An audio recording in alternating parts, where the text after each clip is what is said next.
Welcome everyone. Good evening. Welcome to Testimony Tuesdays.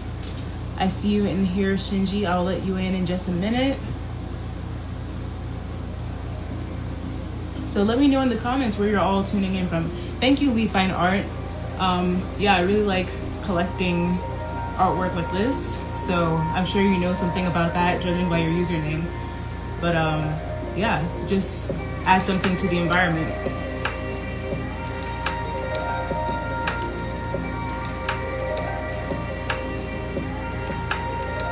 We're actually just coming out of a thunderstorm from a few minutes ago. So I was worried about the connection, but so far everything's good.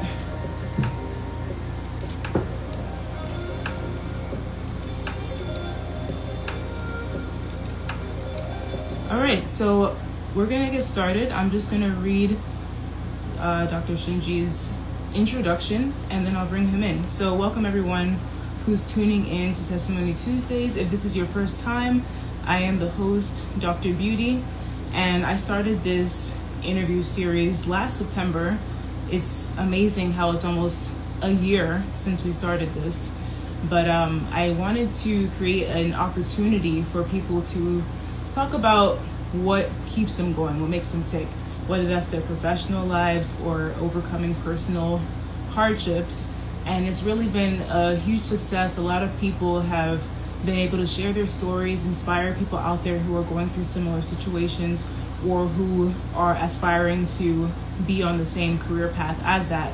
So, and we have a lot of people as well who have come on that talk about their nonprofits and other community service projects that they're doing. So without further ado, I'm going to read Shinji's introduction and then I'll bring him into the room. Shingi Mavima is a graduate of the African American and African Studies program at Michigan State University. Born and raised in Zimbabwe, Mavima has published 2 poetry anthologies, Homeward Bound and Mirage of Days Old, as well as 1 novel, Pashena. He is also the co-founder and executive director of CLUBHOUSE International, a nonprofit organization dedicated to working with the Zimbabwean primary school students in community building projects. He is currently an assistant professor in the history department at the University of Toledo, Ohio. So everyone please put in your applause emojis in the comments as I bring in Dr. Shingi.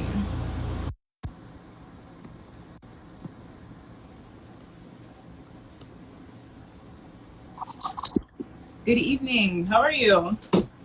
Hey, Dr. Beauty. I'm doing great, and I'm honored to be here. Indeed. The honor is mine. It's a pleasure to have you here. Thank you for your time this evening. Oh, for sure. Yeah. So, you know, I'm not sure where you're located now, but there's been a lot of crazy weather happening around the country. So, hopefully, you've been spared from that. Yeah, surprisingly, because on some days here, it's been wild. But today and the past few days, we haven't had any issues. I'm out in Toledo, Ohio right now. And it looks, granted, I spend most of my time indoors, but it looks beautiful looking out the window. So, nice. Yeah, indeed. Yeah. Well, I'm happy to hear that. And, before we get started, I always ask a little icebreaker question. So my icebreaker question for you is, you have a history of writing poetry. If you had to choose one topic to write poetry about for the rest of the year, and only that topic, what would it be and why?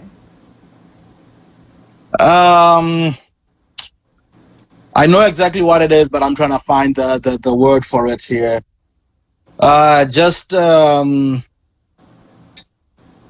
Outlooks on life,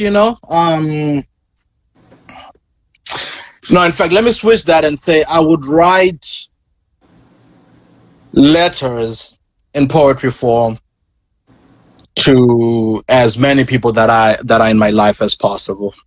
So yeah, that's a trend that I've written a few poems like that, and consistently those are my favorite. So I think I would say and almost like If You Never Hear From Me Again series of poems to the people that I care about in my life. Indeed.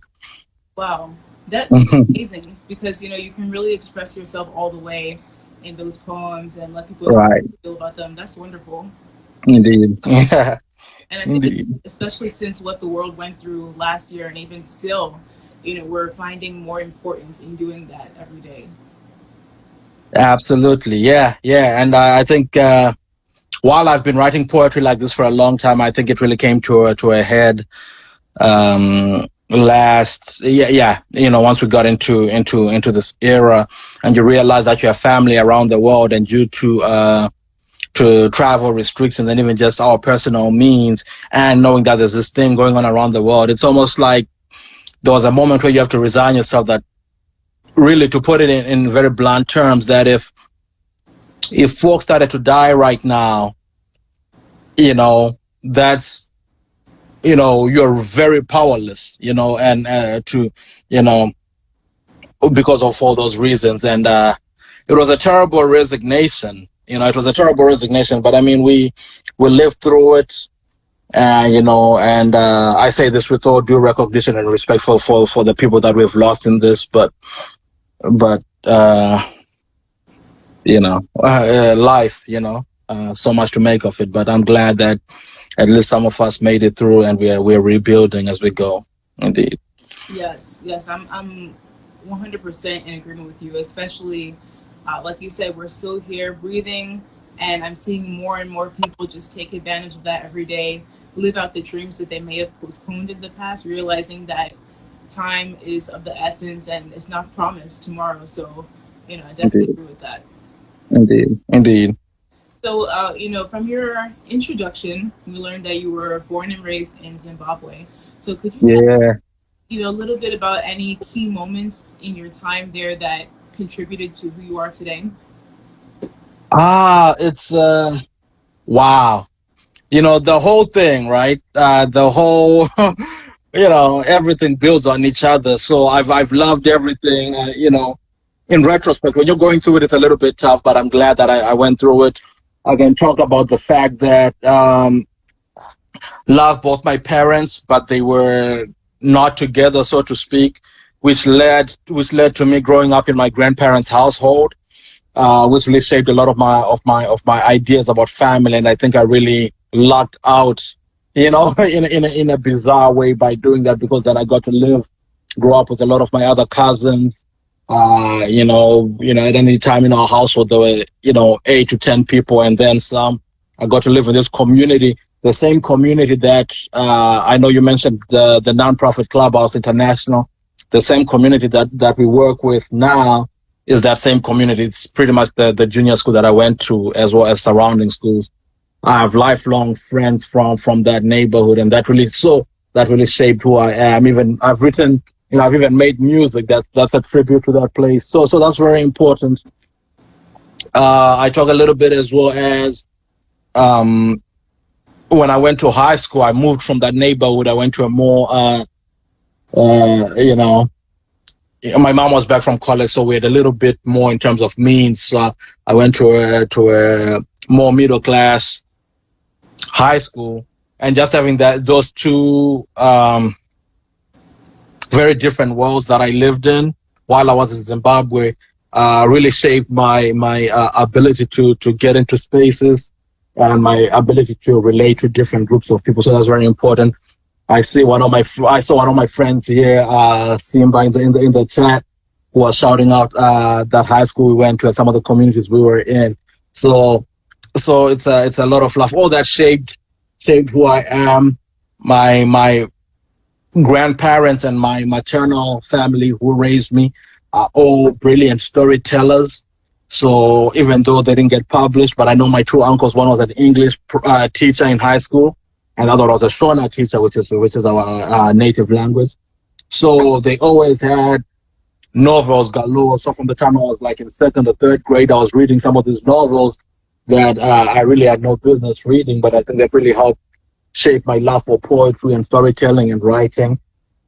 So all these things are very pivotal moments that helped me to grow. I'll say one last thing, just because it features again in my poetry, and I've spoken a little bit about this. I was involved in an accident in which I was hit by a car when I was 15 or so, which is where I get my scars here from.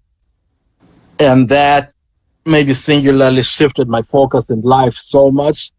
You know, I was struggling prior to that, just trying to find myself, you know, like many 15-year-olds are doing. But I think that really, I think I became a better person. I think I became, I don't know where I would have headed if that hadn't happened. Maybe I would have come correct still. But after that happened, there's the Shingi before that accident and a Shingi after that accident for me.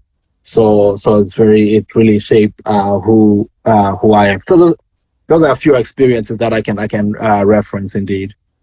Wow. Mm-hmm. Yeah, you know, you hit a lot of different themes, from socioeconomic status to personal trauma that, you know, can really have an edifying effect on your life. And as a writer, I'm sure that you were able to draw on those experiences as well and put them into your work.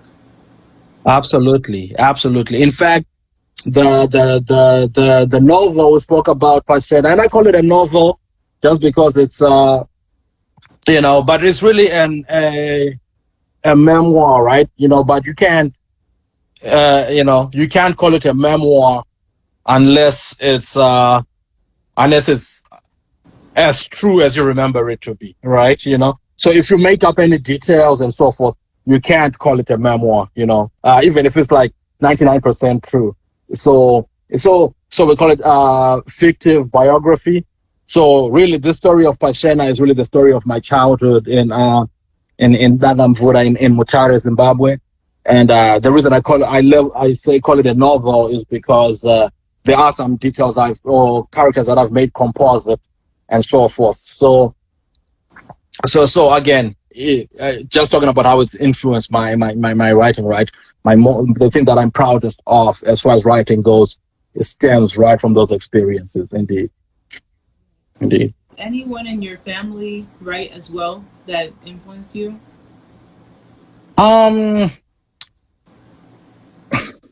Not to the level that I've done. No, like I said, they were all storytellers. They would, you know, they would gather around and you know, crack jokes for days, or just really break down song lyrics and all those things that really influenced me. My mom is a writer of sorts, but she's an academic writer. You know, she's a PhD and all this. So I would read a lot of her writing as well, but it's more academic stuff. In fact, in a twist of fate, while she influenced me academically, I ended up influencing her creatively. So now she writes creatively, but on the back of me having done it, you know. So I like that. You know, it's this spirit of what we call sankofa in African communities, right, where you have to reach back and it's like a cyclical thing. The mother obviously has significant influence on the child, but now we see a case where the child has also had a little bit of influence on the mother, and that's I'm very proud of that as well. That's wonderful. And you know, I think it's a paradox to some people too, because especially from the African cultures that we see, it's always that emphasis of respect and, you know, the parents come first. But now we're seeing more parents embracing and even learning from their children. Mm-hmm. It's kind of like what they taught their children coming full circle. So absolutely.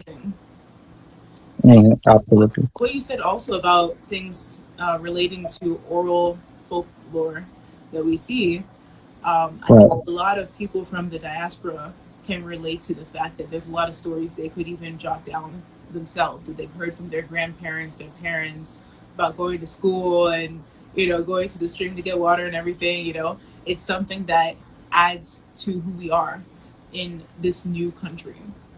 Absolutely. And I will add that because I know you get this, you know, just by the way we're talking about it, but to anybody else listening there, when I said they weren't writing like I was doing, I'm not trying to demean that storytelling, because that is the narrative that we usually hear from Eurocentric spaces, right? That these communities were pre-literate and this sort of language that tries to say many of our communities that may not have dedicated time to the written word like that early on, and that's almost used as a way to show that they were inferior at that point. But no, this idea of our strong communities and oral tradition sufficed, right? It sufficed. It not only sufficed so much, it almost rendered the written word somewhat redundant, because you know what? The future generations are going to know the stories because we are tight-knit, and the stories are going to be passed down, and we have dedicated storytellers in the families, in the communities, and so forth. So when I say that, I'm not trying to say like, oh, you know, I stepped up the game by writing it. No, it's just that I operate in a different space. But, you know, I think I'm just next in line in that very rich tradition of storytellers, indeed. Right. Mm-hmm. I think that's very well said, for sure, because people have to realize, too, that the act of even being able to write and read was something that was withheld from so many people by those in power. So it had nothing to do with a people's intelligence or anything. It was really privilege that plays a role in that. Right, absolutely. And you know, you also mentioned that you have your PhD in African American and African Studies. So, you know, we've just been talking about how we're seeing the cultural influence being passed down from generation to generation. But what were some of the reasons why you chose this discipline, and what was the journey like for you? Wow. So that's a very good question, because when I left Zimbabwe, back in the day, I left Zimbabwe to come here for college many moons ago. Surprisingly many moons ago. I realized how old I'm getting. But, you know, and when I came here, I was studying international relations. Actually, I made sure at Penn State I was getting my master's at the time in international affairs. And the idea, even though African history and culture and the uplift of our people was always paramount to me, I never really thought about studying it as a specialization, you know. In fact, you know, I didn't even know a lot of these things existed, really. And to be fair, the idea of Black studies, or as it was called in my school, African American and African Studies, or Africana Studies in other schools, is growing, but it's not a rampant field of study. In fact, it was founded in the late 1960s as part of this larger civil rights movement, and very few schools in the big picture still have this. So I'm saying this to say I hadn't heard of it is not a wild thing. But when I got my master's at Penn State, I went back to Grand Rapids, and I was working in refugee communities for a little bit, and that's when I started writing. I mean, I'd been writing all the time, but that's when I started writing, getting published rather. And I was just looking for ways in which I could elevate my, you know, not just my community, but even myself, and to make sure that I know some of these, you know, how can I codify these thoughts I have? How can I prove or disprove some of these assumptions I have about our communities? How can I make sense of what is going on with Africans at home and in the diaspora? And when I say in the diaspora, I don't mean just, you know, the second generation. I'm talking about even African Americans, right, and the other what we call descendants of formerly enslaved Africans and such. And I started looking around for programs, and this is when you talk about, you know, a lot of people don't like to believe in these things, and or even I don't know how often I believe in these things, but this was one of those instances where I was like, wow, this is telling. I just started to look at a program at Michigan State University that was that program. And as I'm reading it, what you would need to have pre-qualifications. And one of them listed was you needed to pass a Shona exam. I mean, there was like 9 African languages, right? You know, the popular ones, Yoruba, Swahili, and so forth, Zulu. And on that list was Shona. I have never seen Shona on a list anywhere outside of Zimbabwe, you know? Yeah. I was like, wait, what? That's one of the 9 languages they offer there? That's crazy, you know? So I was like, all right, I gotta do this, you know? So I put in my application. Long story long, Shona never came up again the whole time I was there. It almost as if the only purpose it served was to encourage me to apply to this program. Because by the time I got there, the guy who had taught Shona, I think he was still there, but even he is a lovely guy. He ended up being on my committee, but he is Ndebele, right? Which is to say, he's from a different ethnic group in Zimbabwe, but he also speaks Shona. All this to say, I knew way more Shona than he does. So it really was like, I ended up taking other classes. I took Zulu classes. Then they even offered what we call Ebonics, right? African American vernacular, as sort of a field of study, which was very fascinating for me.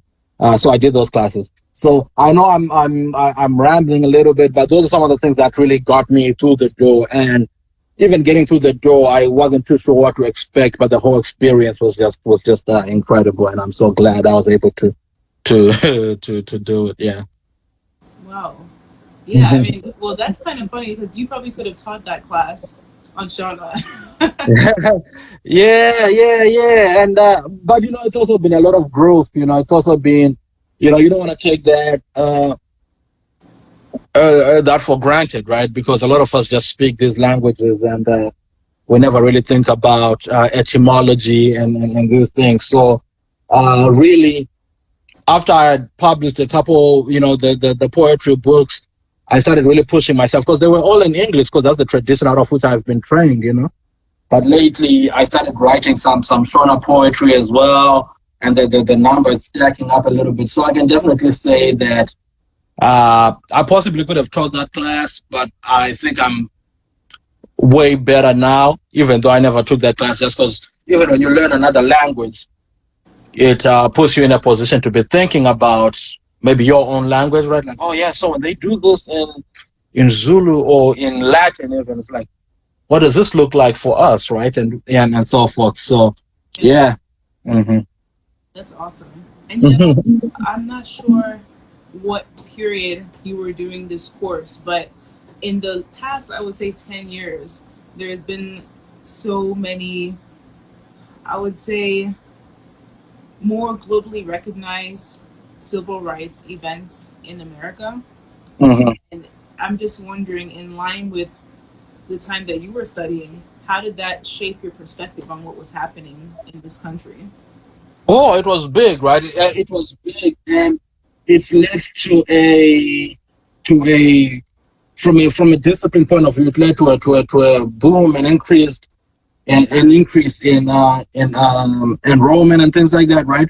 But for me, it's very important. It was very important because I come into this PhD program in 2014. And we are talking about, like I'm saying, I'm taking this class that talks about African American vernacular, right?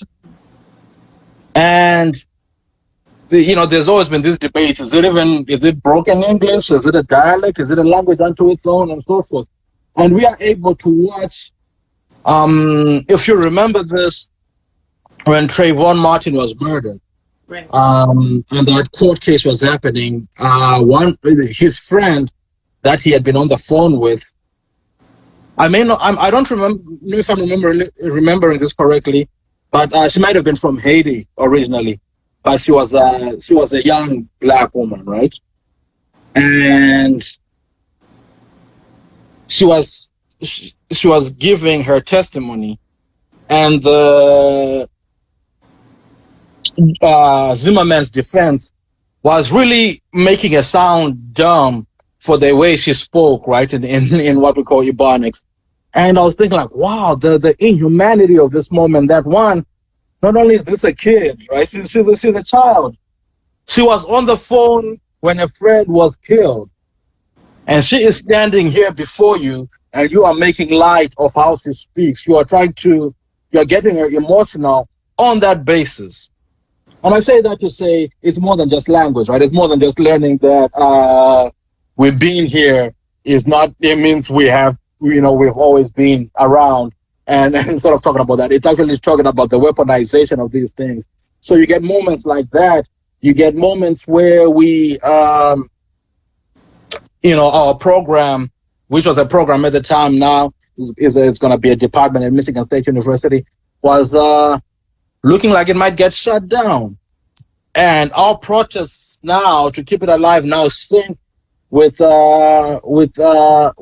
Black Lives Mattering and Black academics matter and Black history matters and so forth. So there was really this surge of activism, and it was very reminiscent of, like I said, the field of study itself was born in around 68, 69. It was in the aftermath of Dr. King having been murdered, in the aftermath of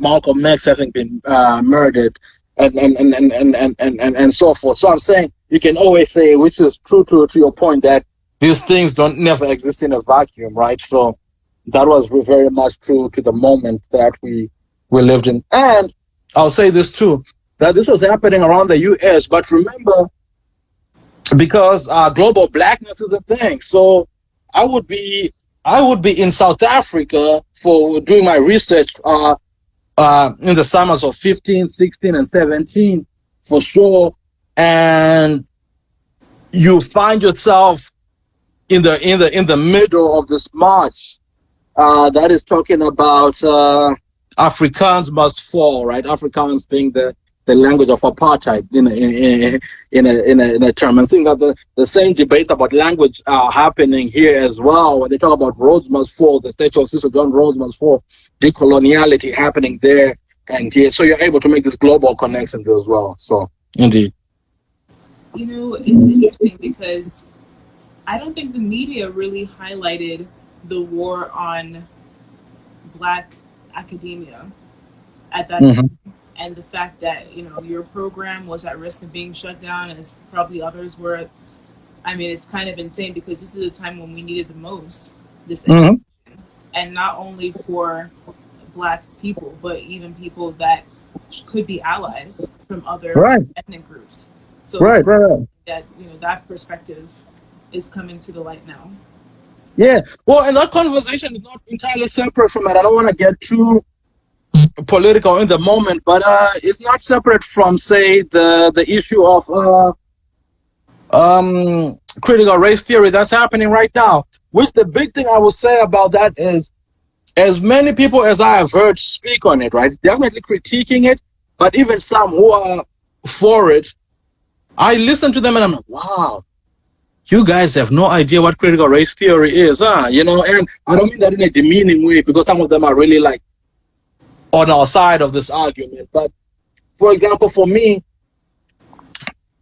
you know, it was only in my PhD studies that I learned critical race theory, you know.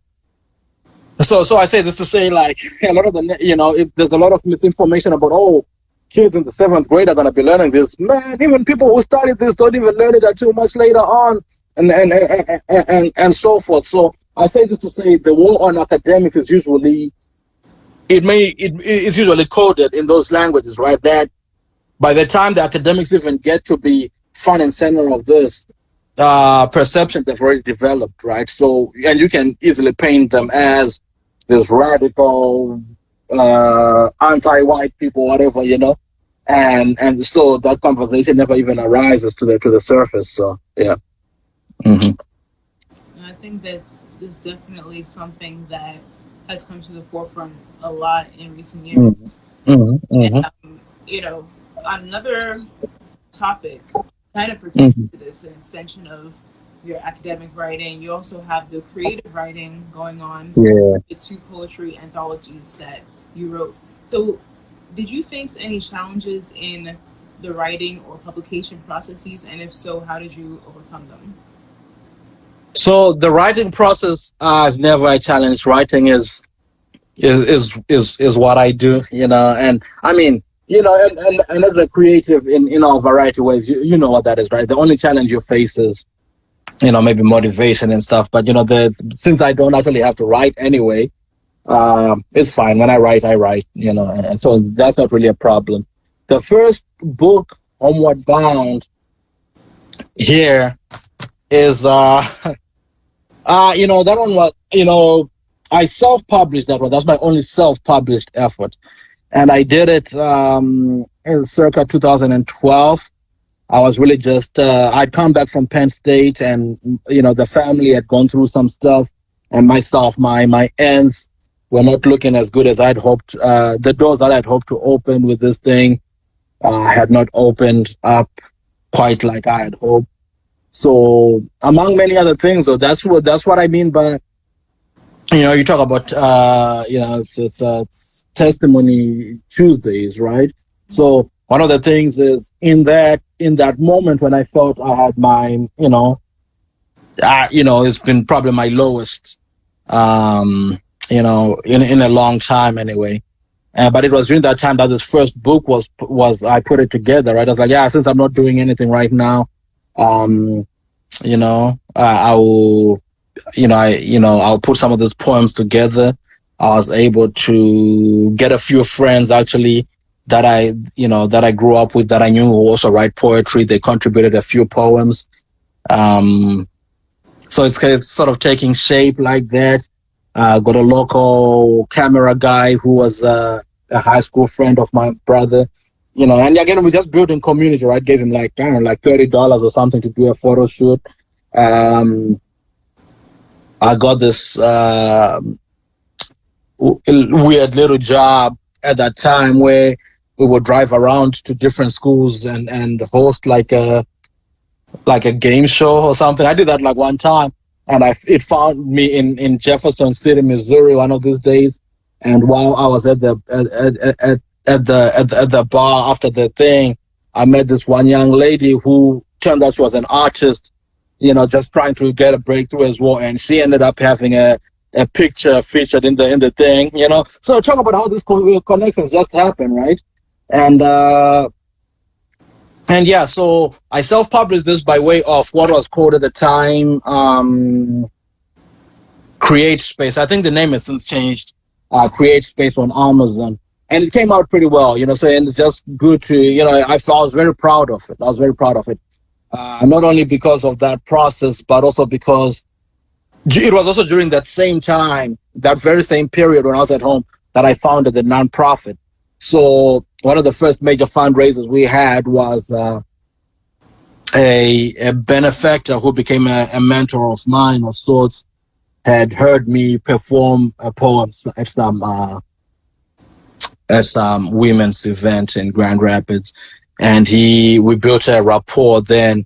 So he brought some of his friends with slightly deeper pockets around to hear this kid who spits poetry, and that was our first major fundraiser for the nonprofit. I think we got like $2,000 off of that, which again we put in to send these kids to school and these things like that. So that was the story of Homeward Bound.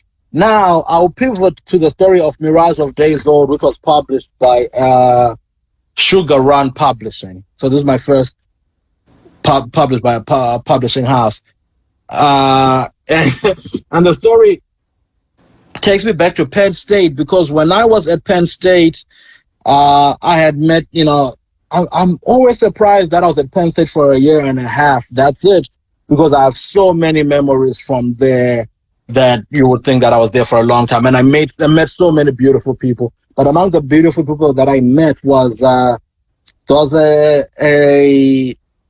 still a very good friend of mine, Anjali is her name, and she does some art or something like that. And I remember I had asked her to create some graphic for me when I was there, because I wanted to, I can't remember what I was doing, but she had done that.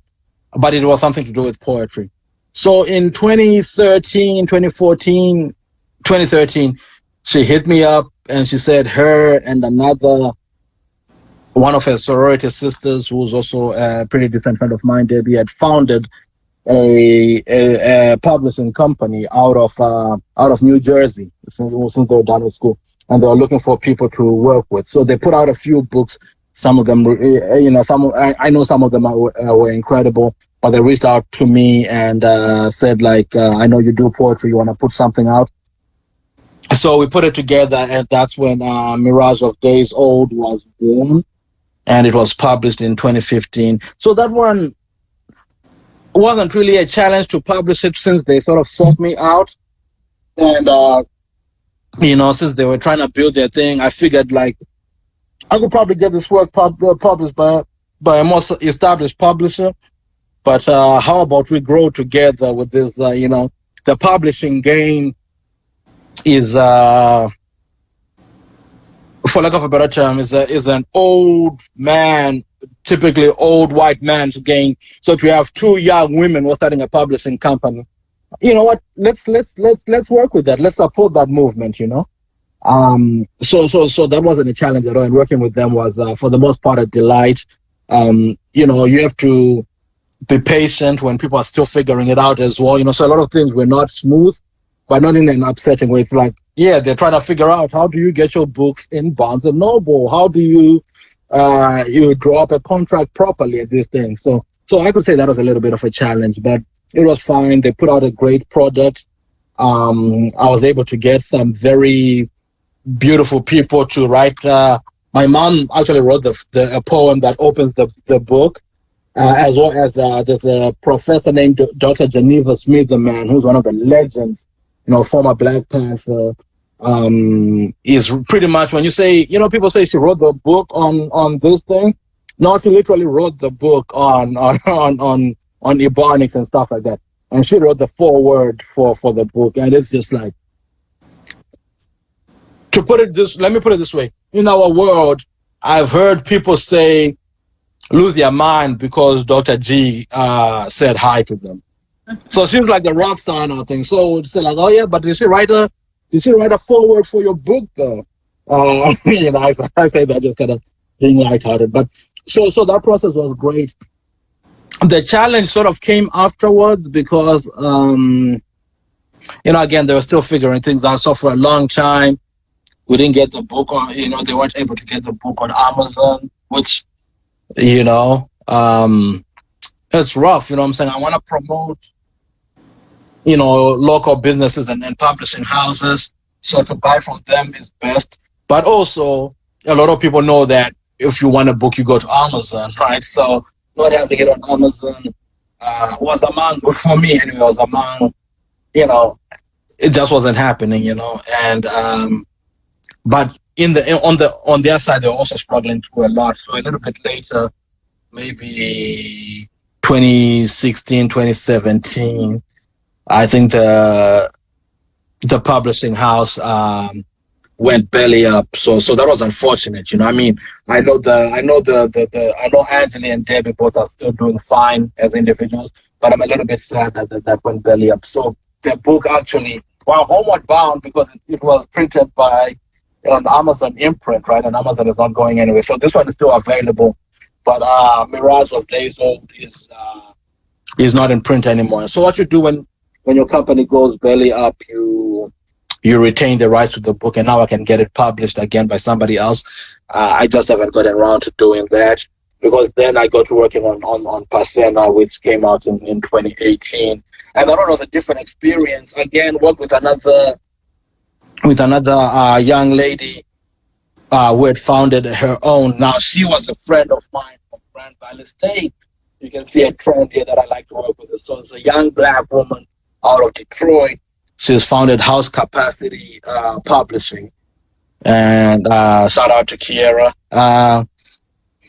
And yeah, she did a fantastic job. This was different though because I sought her out and she had a few books under her, not an extensive list, but a few books that she had put out that were great, and she seems to be doing well. But since I sought her out, I had to pay for this, to get it done, and it's pricey. It's not unfairly pricey, but it's a little bit of money, So I was able to so that part was a little tough, as a graduate student at the time. But we did it, man, and we put out this fantastic book that continues to touch lives, that I continue to be very proud of. You see, I have the poster in the back. I'm very, very proud of it. And at any moment, I just feel like I haven't, I did a book reading in Canberra, Australia for it, which was fantastic. Done book readings around the US. The only thing that so no problem with the publishing at all. The only thing that I'm not happy with is the fact that I haven't been able to. We've gotten a few copies back to Zimbabwe, but I haven't been able to do it at the rate that I think the people who the story is about have not seen the book, and that bothers me a little bit. So hopefully we'll make that happen within the next year or two, so I can do maybe a tour in Zimbabwe or Southern Africa as a whole, and just share the stories with them. Yeah. Indeed. Amazing to share the book with those who really inspired. Absolutely. Yeah. Absolutely. Mm-hmm. Indeed. And I know you mentioned earlier too about the nonprofit organization. So could you tell us a little bit about the name, the mission statement, and how it may have been affected by the pandemic? Man, so CLUBHOUSE International. We're actually in our 10th year of operation right now, which is incredible. If you know the stats, I think somewhere upwards of 90% of all non-profits that are registered fizzle out within 2 or 3 years. So the fact that we're still doing this 10 years later, and we've just really been stumbling around and figuring it out. The idea, I've always had the idea of wanting to give back to my community, but I started the conversation during my Penn State days in this international relations program, and a colleague of mine, shout out to Trevor, he had done a Peace Corps thing in Cameroon, and he came back. He was all eager to give back to Africa. I was like, yo, man, I got this idea. Maybe, help me think through it. So I started to build. So he was one of the first people to come on board. I brought my sister on board at the time because you need 4 people to start a board here. My sister and a good friend of mine from undergrad, Musa, who's from Zambia. So we started that. Then I started communicating with people in Zimbabwe and other places, just people from the same community who had also maybe were in college or who had made it, like, yo, this is what I'm trying to do. So I would send it to a bunch of them and they would read it, and based on how they responded, I'll be like, all right, this was lukewarm, or this was hype, or a lot of times I wasn't even asking them to be on board. I'll just be like, what do you think of this idea? Then based on that, So we built a board. The name CLUBHOUSE International, I can't remember some of the names we were playing with before, but CLUBHOUSE International became is an acronym for cultivating leadership and understanding by harnessing our unity in service. Right, so that's what that is. CLUBHOUSE International, and we started it, and our goal had been to, and one of the things that drove it was not just to give back to these communities, not just like, but to say there is a limitation in many African communities, and I think even here as well, though I think in the West it's a little bit changed, but there is a limitation in the way a deficit thinking in the way we approach education, especially among the kids, which is to say, unless you are book smart, it doesn't count, And what I wanted to do was create this program that could possibly give scholarships to students who are not necessarily the most book smart and always get the looks in these communities. Yeah. So we wanted to give scholarships to students who maybe do a lot of community service, maybe who are just good citizens in their spaces, right? Maybe they're great chess players or other things like that, right? So we wanted to disrupt that narrative and started to do that. And talk about, again, another little bit of testimony here. And CLUBHOUSE really is laden with them, because we started off and we said we want to send 4 kids to school per term. 4 kids, right? At the time, I remember, I think it was like the equivalent of $35 US to send a child to school for the term. And we said 4. We agreed, me and my guy in Zimbabwe, Nyasha. Shout out to Nyasha. He's been down. He didn't grow up in the same community with these kids, the same community that I grew up in. I met him at church in a different city. So the fact that he's been committed, imagine you have your own community that's struggling, right? But you have given your life to helping kids in this other community that maybe equally struggling or maybe doing a little worse. So shout out to Nyasha, man. I can't say that enough. But I spoke to him and I'm like, can we do 4? Because I think I can do, that's like $70, $140. I can do $140 a term, right? For sure. And one of my mother's friends had tried to start a nonprofit herself back in Australia. My mom lives in Australia. And it had fallen apart. So they had to, when your nonprofit falls apart, you have to, there's a clause in there that like you give all this money to a charity, you know. That money doesn't go to the people. I think that's what happened. But in any case, she sent me $400 and said, use all of it for the kids, right? This term. I say this to say that allowed us to do to send 10 kids to school. Wow. Since we did that, and this is where the testimony comes in, since we were put in a position to do 10, we have never done less than 10 since then. You know, we've done, sometimes we've done 15. Now we've done 10 from each school to make it 20. We even have some of the kids, even though they were supposed to be to see them through primary school, some of them we work with all the way till they finished high school now, right? And the testimony there is, you set your standard, right? And whatever that standard, your grace will rise up to meet it. Does that make sense to you? So, like, if we had gone with the 4, we may still just be doing 4 kids a semester 10 years later, right? Because that's the standard we set for ourselves. But because by this glitch in the matrix, we had to pay for 10 kids that one semester. Bear in mind that this lady never came back and gave us more money. That was the only time she gave us more money. She gave us money, but she said all of it has to go to the kids this term. But after that, we couldn't do less than 10. And by hook or by crook, we've been able to do 10 and then some each term since then. Why is that important? It's also important to note that I was in college, then I was unemployed, then I went back to college when all this was happening. My friends in Zimbabwe were everybody's of like a similar age group, So none of us are these big pockets, whatever. A lot of us are only really coming into our professions properly now.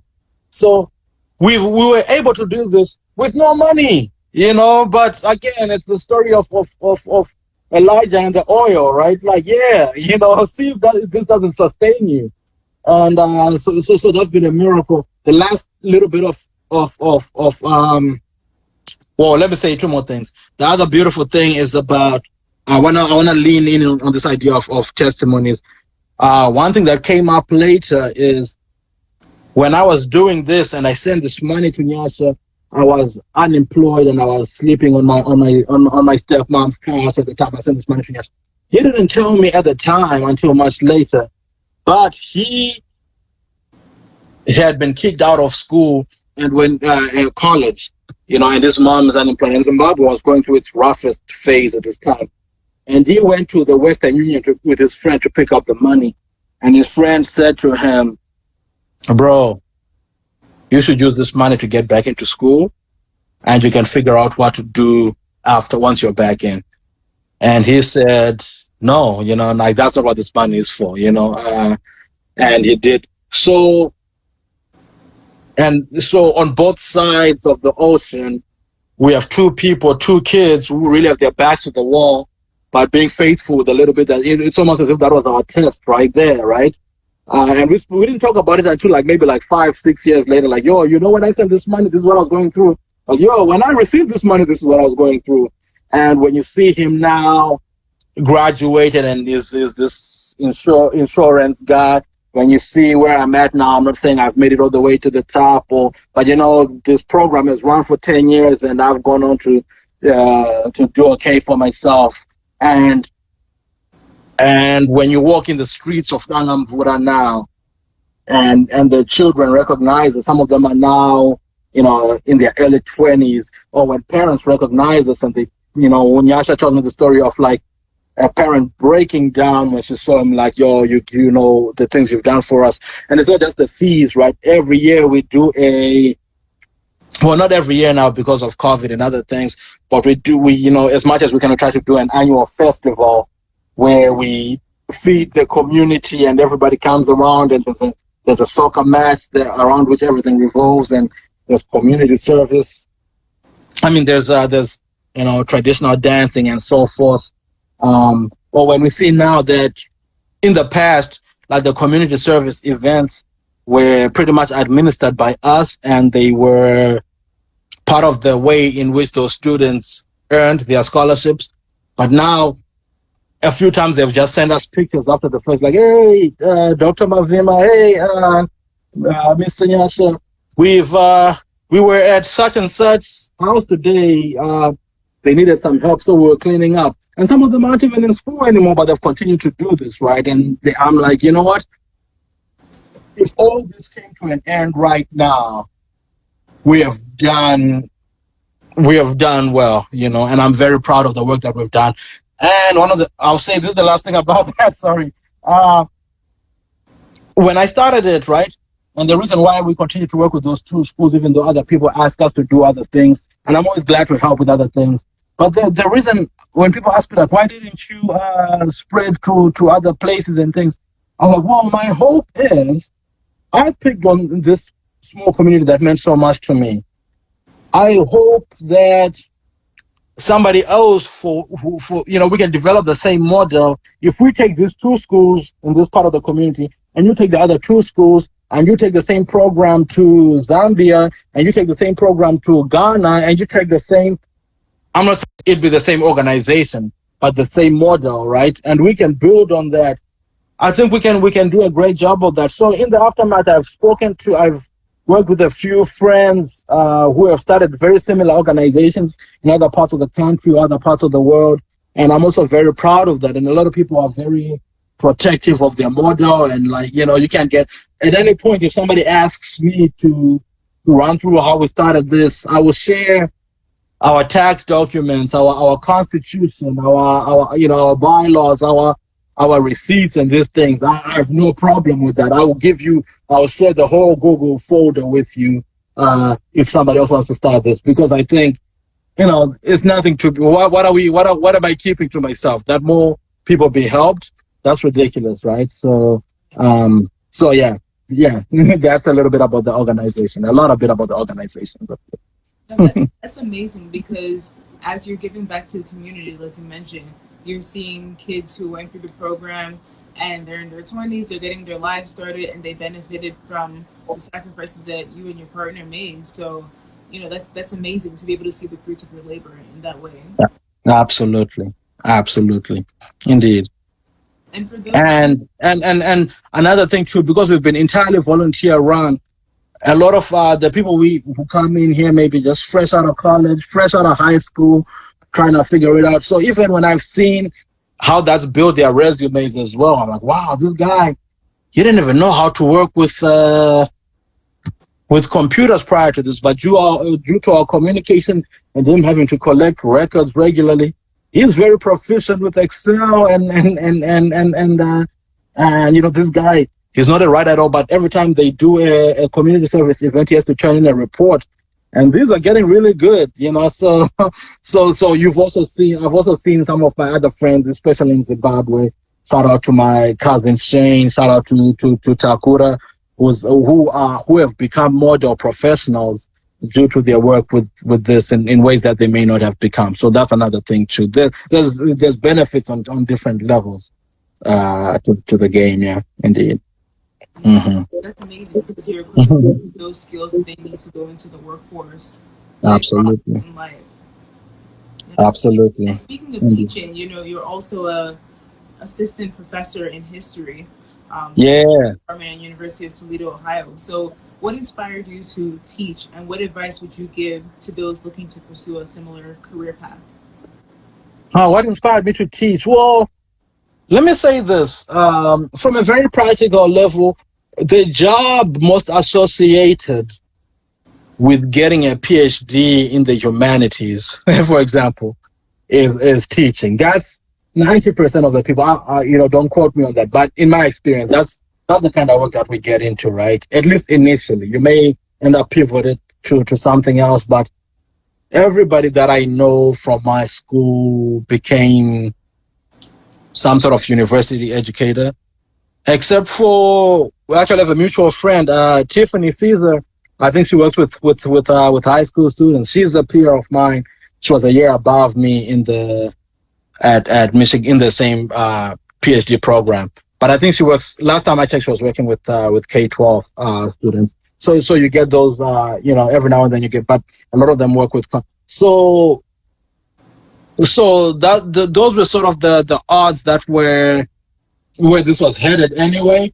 But I've always really enjoyed sharing ideas. I don't even want to say like enjoyed teaching, but I've always enjoyed discourse. I've always enjoyed spaces that are fostered for discourse in a respectful but challenging way. And I think the college is such a space for me, for a lot of people too. So that's why I was headed that way. If I wasn't doing that, I know I would be spending a lot of my time doing things like that anyway. Hosting this different indunas as the Zulus call them, just gathered around to let's talk about this and then have this conversation. So I'm just blessed to have been able to do that, and I love it. I love teaching. I love it. There's some problems I have with the university, not the University of Toledo per se, but I mean just the structure of the university. And I'll probably have this problem anyway. But the teaching part, I always say this is such a blessing that I get in front of a classroom and for the next 1 hour, 20 minutes, I'm in heaven. Nothing else matters to me. I've gone in there after slamming the phone because I just had a fight with somebody who was very close to me. And walked into my office, into the classroom, 5 steps away, and everything just freezes, right? It's all gravy, and we get to talk about all the things we care about. I get to read the books I want to read and have inbuilt people to talk to me about them. We get to watch movies. We get to engage all these things on this level. So I love it. So what advice do I have to people who want to go into teaching? More than knowing the material, because I feel like most people who qualify for that job, they already know a lot of the material, right? In fact, I don't even think compared to my I think I'm one of I'll say this confidently, I think coming out of the community that I came out of as far as the PhD community, I think I am one of the better teachers coming out of that. I don't think I am as good with the material as most of the others are. As far as like most of them, I'm sure are gonna become the most prolific writers as far as academic writers, in our generation. Me, I'll do okay, but I think I'm definitely gonna become one of the better teachers in that. And I think one thing that I have that a lot of folks don't have is you gotta have empathy, man. I think empathy is very, very important. And right now, I'm teaching a summer class right now. It's only like a week old. We just started last week. And one student has just emailed me saying, like, you're the most understanding professor I ever had. I've been teaching online for like a week. What could I have done in that time? But that's just what I I'm not here to mess up your dreams. I'm not here to just make it easy, but I'm also not here just to make things unnecessarily hard. If you turn in an assignment and you misunderstood an instruction and you say, like, can I please do this again? That's how life goes, right? That's, what I'm saying, maybe not in in medical school where somebody dies if you make a mistake. But for the most part, man, you get to say, like, in your relationships, in your spaces, I cut the grass wrong today. Next time I'll do it a little different. Where you can accord chances, especially as people are learning, do that. Just be empathetic. And just do a lot of self-reflection. So one of the things that I do is I keep a journal of how class went, right? And I revisit it every time and say, like, all right, so, wow, this interaction was a little unpleasant, or, I haven't seen this person in a while, or yeah, I think these topics here were too heavy to have them both in the same session. So next semester I teach this, I will make sure that I teach these maybe on 2 different days and so forth. So just, that empathy and that ability to look in the mirror and see how you're doing. I don't know, and I think some people get that naturally. I know that I've had to work a lot on that. I don't think I may be naturally empathetic, but to the levels that I need in this space, it's taken a lot of self-reflection, a lot of even asking for feedback, right? From sometimes I'll tell, again, me and my mom were like this. So I would be like, Mom, what do you think of this interaction? And I'll just describe everything that happened. So like, no, that person was out of line. Or she might even tell me that I was out of line, Like, okay, cool. And I have a few other friends and mentors who help with that. So, so that's the last thing I'll add, that, like, get yourself mentors. It was very tough for me to get mentors, especially male mentors, because of my relationship with my dad early on, and the fact that I was just, raised by my grandma. My granddad was there too, who I love, most beautiful man I know. But I think my grandma was a little more hands-on with that. Then after that, it was my mom, and every teacher I had from 1st to 7th grade was a woman.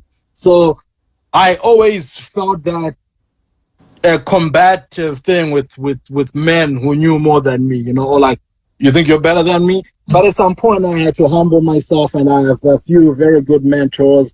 Dr. David Walton is fantastic. And other people like that I just allow to pour into me, and just allowing that to happen. Sometimes it's my pastor, sometimes it's colleagues, and sometimes it's just like even like my friends, who I just watch and I really adore my friends and the moves they make. And I feed off of that. Even if they're not in academia, they do a lot of things that I take back to the classroom. So indeed. There's a couple of things that you mentioned when you talked about your experience with teaching that I really like, which first the journal that you talked about, and really just reflecting on how those interactions went throughout the day, and being empathetic, especially now that a lot of students are going through a lot of mental health changes. Trying to balance the transition with the pandemic. A lot of people transitioning from the physical space to online, or dealing with parents losing jobs, financial aid issues. I mean, there's so many issues that teachers really have to deal with when it comes to students, whether you talk about from K through 12 or even on the university level. Absolutely. The fact that you're able to kind of get that feedback from your students and listen to them and not just lecture to them is really important. And then, like you mentioned, having a mentor really helps. And, as a Black male professor now, you have students that can look up to you and potentially use you as a mentor. That, maybe you didn't have as many of those resources, but the next generation is going to. Absolutely. So, I mean, that's amazing. Another way to give back to the community that you've been doing. Indeed. Thank you. Yeah. Well, it's really been a pleasure discussing your journey through the writing, through the nonprofits, through teaching. Do you have any last words of encouragement that you would like to give to the people tuning in tonight, or who are going to watch this interview later on? I'll share a couple words that I live by. And take them as you will. One that I really like is go as far as you can see. And when you get there, you'll be able to see even further. I think we are often caught up in this idea of, where's this going or things like that. And we do that in our relationships, and we do that in our communities. We do that in our professional work. And it's really about taking it one day at a time. If you can't see clearly where this is going, I'm going to do the best I can do for this semester. And when I get to the end of it, I'm sure things will become clearer where this is going. You know what? I'm going to be the best friend I can with this person. And when we fall apart, so goes the game. But only when I've done my best, there is no, I say this to, put another way is, that rule says, be your biggest advocate, right? Be your biggest advocate. What I mean by that is there's so much in life already working against us, right? So much, whether for anybody, of course, there's more disadvantages or challenges that we face as maybe people of a different social standing or an ethnic group in a certain space. But really, this could be anybody who has their own challenges, right?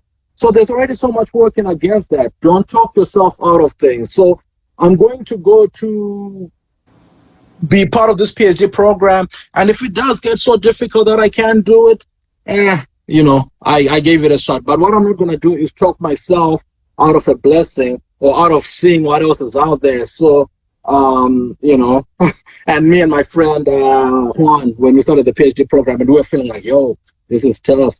And we cracked this joke one time. I was like, yo, man, like, they're going to have to kick me out of here if I'm not good enough for this place. I'm not going to be the reason that I stopped, And I've done that in the past before, and I'm like, wow, I wonder what could have been with that thing, whether it was being part of a soccer team. And I was like, you know what?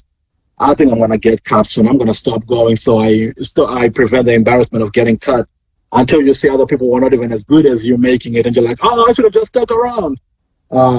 These sort of things. So that's very, very important to me. And I'll also say this, take the work you have to do seriously, but don't take yourself entirely seriously. It's life, man. We're imperfect. This is the quote that I sum up with is,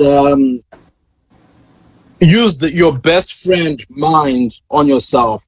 Treat yourself like your best friend, because you are, right? But also, like, when my best friend is late or something like that, it upsets me, but I trust that they did not mean to be late. And once maybe we exchange a few words over it, and we're cool. Let's go. Let's get back on it. If as things go wrong, I recognize, I can't believe I didn't get this done today. All right, man, try again tomorrow? Yeah, let's do it again tomorrow. Just be kind to yourself. We are all going through it. And really, even the ones that look like they're really doing their best among us, you don't know what they're dealing with behind the scenes. So just treat yourself like your best friend, because you are. Be kind to yourself. Treat yourself with all the grace that you that you would treat somebody else that you really, really love, because that's you. Wow, I love all of that. I do. And I think more than ever, self-love is so important. Absolutely. And we have to give ourselves grace and just take things a day at a time. Celebrate Absolutely. victories, because the fact that you're still breathing and still able to do what you love is a blessing in itself. Yeah. Well, let me pivot on that real quick, because that best friend, that's a very important thing to the best friend thing. It's not just about when things go wrong.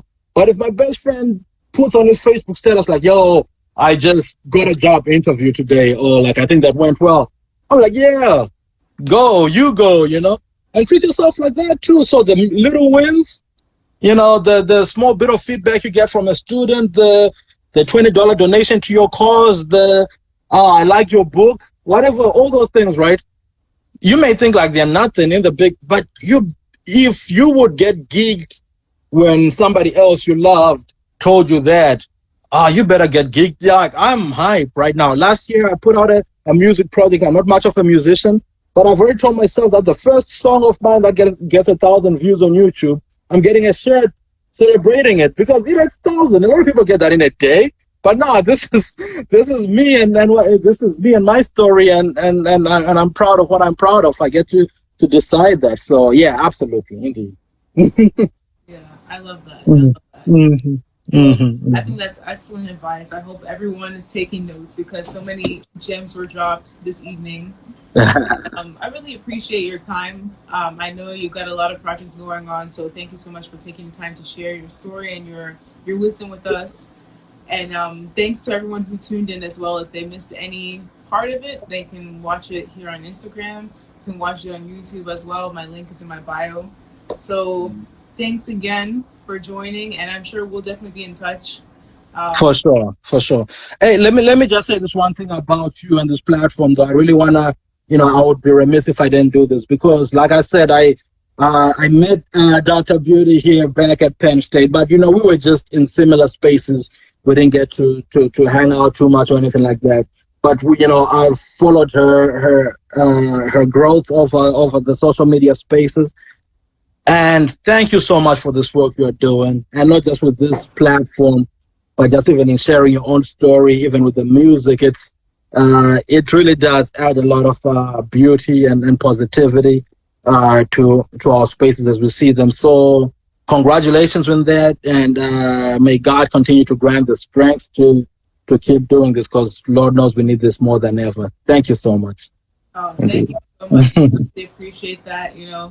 I try to just share any bit of joy that I can in any way. So like you talked about with the writing, I love writing, but I also want to share that music piece. And you can't really do that so much in the hospital setting unless you're doing music therapy. So, I just wanted I guess you could say a music diary, so to speak, that people can kind of look back on and see the different days and different songs that might have popped in my head. And absolutely. A lot of people really enjoy it, so I'll keep doing it, and for sure. We'll see how long it goes. I made a goal to myself to make a video every single day. So far, so good. So far. And the thing is, when I tell myself I have to do something, I really do it. Like you said, taking what your work is seriously. And I know I just like you can be your best friend, I'm also that person that's like, oh, you missed a day. So, and I will critique myself. So even if it's an old one, I'll post it back and be like, hey, this is a throwback. There is a video today. Right. Happy to hear that, you're excellent work. Indeed. More songs on the way. For sure. Yeah. All right. Well, thanks so much again for joining in, and for your kind words as well. And keep doing what you're doing too. I mean, you've already seen the fruits of your labor with your nonprofit, and I'm sure it's going to keep flourishing. So I also pray that God continues to grow your nonprofit and the writing, the teaching, all the great things that you're doing for the community. Indeed. Thank you so much. Thank you very much. Indeed. All right. Hope you have a wonderful evening, and we'll be in touch. You too. Thank you so much, Dr. Beauty. Indeed. Absolutely. Yeah. You're welcome. All right.